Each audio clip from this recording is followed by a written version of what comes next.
You might look, some of them inspired by the great statue, some of them preceding Bartholdi's inspiration by many years. A traveling exhibition that opened in New York and is now in Dallas brings many of these figures together. Sometimes Lady Liberty is a figurehead.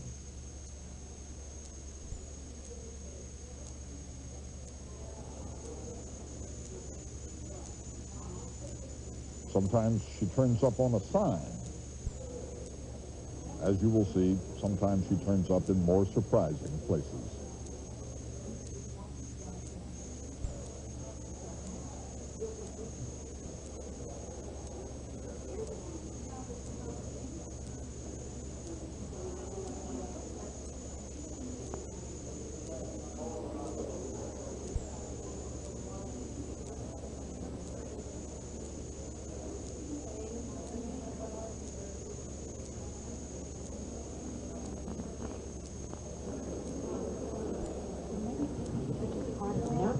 Which comes from Germany.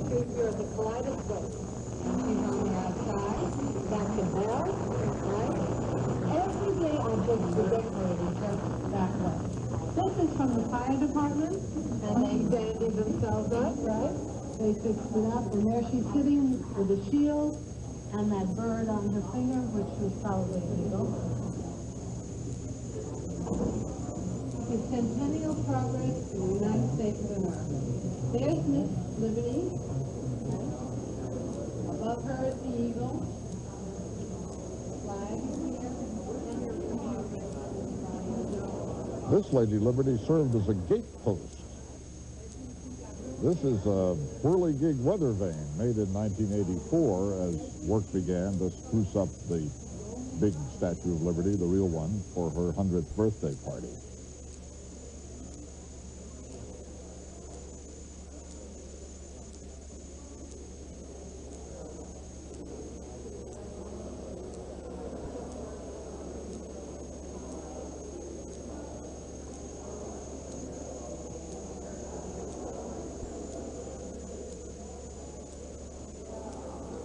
Some artists have taken unusual liberties with the Statue of Liberty. As American as apple pie. Here are the apples on there, and so do all of the birds out there.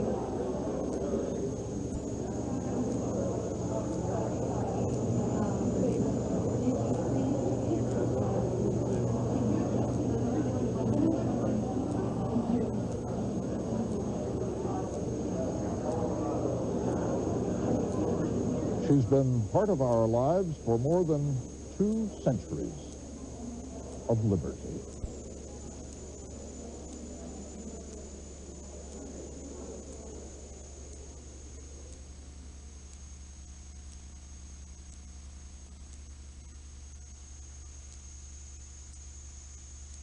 What if there was a truck?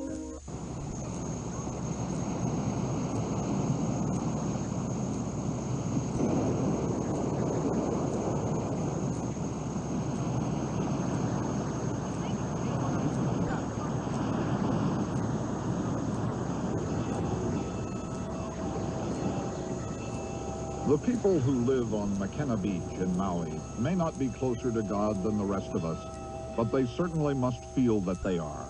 They've been worshiping close to nature at the Keavalai Congregational Church for almost 150 years, in a kind of setting most other Americans only dream of. Helen Peters is 70 years old, a native Hawaiian. She has lived on MaKena Beach all her life. My mother says and my grandma says, we should live hard life, but we never starve. As long as you're not lazy, you go fishing, you raise your little animals like that. So we have everything in those days. Then, of course, we allow our poi, and grandma would, as soon as we get through with our breakfast, we must prepare for our lunch. There's a Hawaiian style those days. Mrs. Peters knows there is trouble in paradise. They're building hotels and condominiums on Maui at what seems a furious pace, as if no one had ever heard of high mortgage rates. If you come from a crowded mainland city, this community looks beautiful. Trees, white buildings, blue water. But what strikes you are the prices. One condominium that originally sold for $86,000 was resold for more than $500,000. $1 million condominiums are not rare. The Hawaiians themselves can't agree whether all this is good. I am president of the Kihei Community Association. The planned low-rise, low-density, high-quality condominium units with ample space between buildings and excellent landscaping will beautify the area and will be a distinct improvement for the community. Thank you very much, sir. Thank you. My name is Charles Ka'uluwehi Maxwell. I'm a native Hawaiian, a resident of Pukalani, Maui. This commission, Mr. Chairman and new members, are one of the last lines of battle to stop this unprecedented progress here in Maui.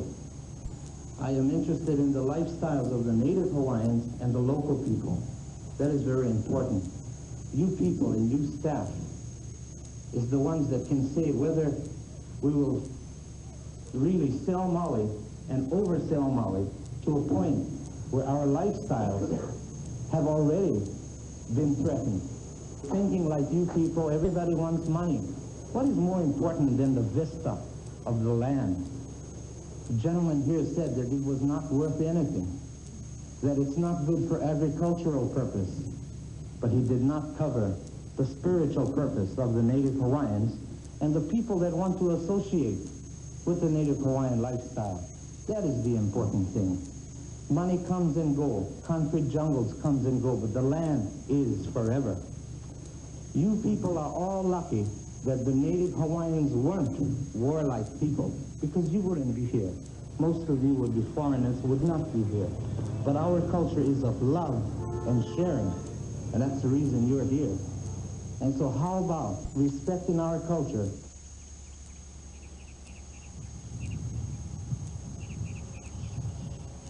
MaKena Beach probably is the most beautiful, undeveloped 3.5 miles on Maui.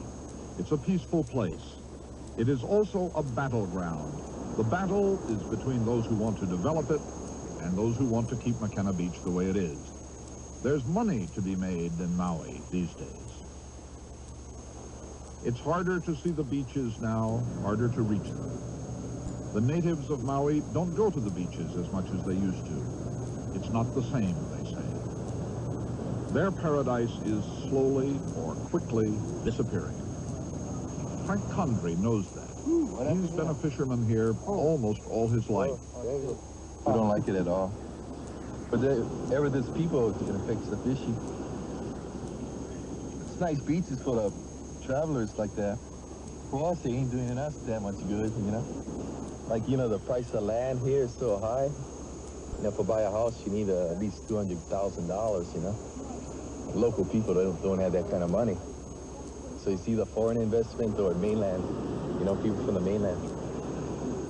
That's really the only people that can afford to live here, to buy here. Ry Barbin is the lawyer for the Friends of MaKena Beach. He's not so sure this is a battle the preservationists can win. Very few environmental fights ever succeed, but the ones that do, or most of them that do, succeed because they have community support. Now, I have filed a lawsuit on behalf of People to Save MaKena and the Sierra Club and some local residents against our county and Cebu for the granting of their permit to build their hotel. We might win that lawsuit, we might lose it, but even if we win it, there's going to be another developer right behind Cebu to put up another condominium, another hotel. So I have no illusions that just winning this one particular lawsuit is going to stop forever the encroachment upon our beaches. Helen Peters says she and her family would be thrown out of Eden if MaKena Beach is developed. She is afraid real estate taxes would go so high that she could not afford to live in her own home. Or worse, that she would get an attractive offer to sell. That would be a temptation she does not want.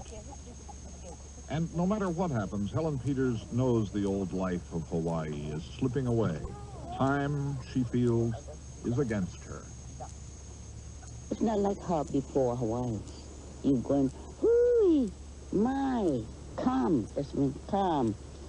Today you don't find that. from there, hey, anybody home? They said, yeah. But if you an Allah in you, you have love in you, oh, come. I still have that habit. But that new generation, it's hard to find anybody like that with love. Her son, Herb Peters, wants the old ways to last a little longer. I hate to see it progress. I like to see it the same way it is 20 years from now, where my son can come down here and enjoy himself, or my children can come down here and enjoy themselves in the same manner as I'm doing here today. So, hoping that nothing takes place within the next 20 years or before I pass away.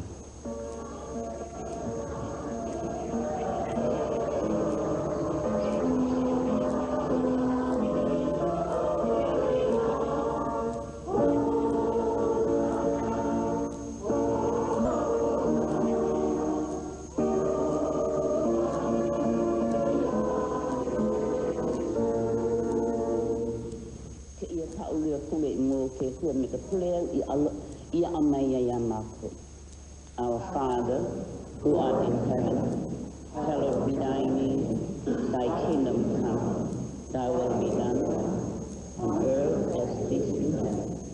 Give us this day our daily bread, and forgive us our trespasses, as we forgive those who trespass against us. And lead us not into temptation, but deliver us from evil. For thine is the kingdom, and the power, and the glory forever. Amen.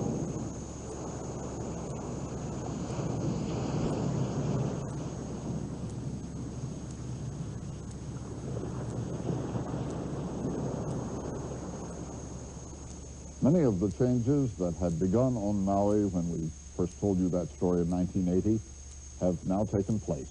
Ry Barbin and the Friends of MaKena Beach lost their lawsuit against the Cebu Corporation.